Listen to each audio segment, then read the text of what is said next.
Greetings and welcome to the Fan Perspective. I'm your host Nathan Allen. This is WNBA Weekly, the show where twice a week, usually on Mondays and Fridays, I stand in front of this camera and I talk about things that have happened recently in the association and things I'm looking forward to in the upcoming days. I'm not going to recap the weekend's games. I'm just going to tell you where everyone stands as far as playoffs are concerned because it's almost over. The season is coming to the close. This is the final week of the season. Every team has like 2 or 3 games left to play. And everything is basically set. There are still technically some people that can move around, but it honestly doesn't seem likely because Atlanta, they can still get into the playoffs if they win every single game and Washington loses every single game. Washington can still get the 3rd seed if they win every single game and the Fever lose every single game.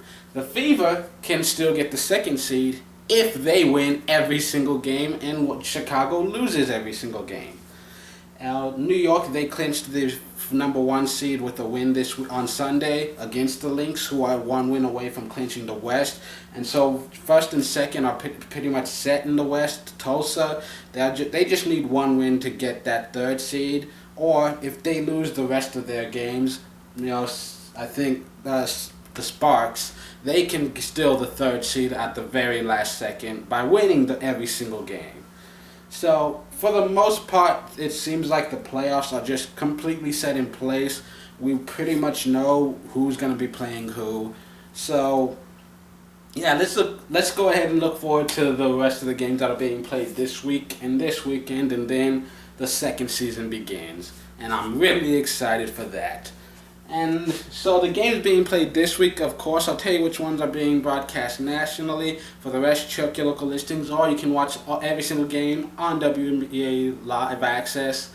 And also don't forget that the times I'm saying are Eastern Standard Time, so make sure to adjust for whatever time zone you're in.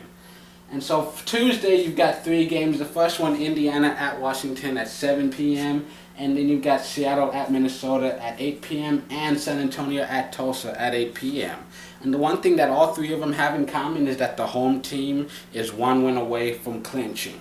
Washington, 1 win away from clinching a playoff berth. Minnesota, 1 win away from clinching the Western Conference. Tulsa, 1 win away from clinching the 3rd seed. So they've got their hometown crowds behind them as they fight to guarantee their positioning. And then on Wednesday, you've got 2 games. You've got Connecticut at New York, that one at 7 p.m.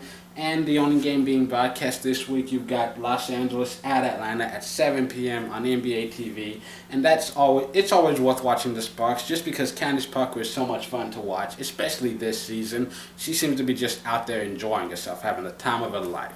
So check that out if you can. And then on Thursday, probably, it's scheduled for Friday, but if I've got nothing to do, I might do it Thursday. And there will be a brand new episode of WNBA Weekly. But until then, this has been the Fan Perspective. I'm your host, Nathan Lyle. Have a good week. Oh, also, I'm starting a new job where I'm earning $11 an hour. So I'm going to be a little bit busy. I don't know if I'll be able to catch some of these games. Hopefully I will. And hopefully it doesn't interfere too much with the playoffs. I'd like to be able to actually watch it live and stuff. So, let's see. I can't really turn down money. Be like, I'm sorry, I can't take the job because it's playoffs. Money is a thing that unfortunately we need to pay bills and shit. So